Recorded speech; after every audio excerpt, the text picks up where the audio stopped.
In today's video, I'll teach you how to log in Unipay account. So first of all, launch open any browser of your choice. You can see over here, I've opened Google Chrome. Now click on the search bar and type in business.unipay.com. Press enter.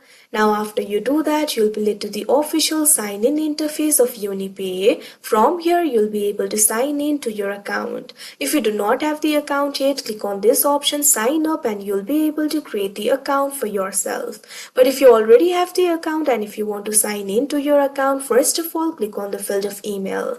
Now provide the email address associated with your account over here. Likewise, click on the field of password and enter your password.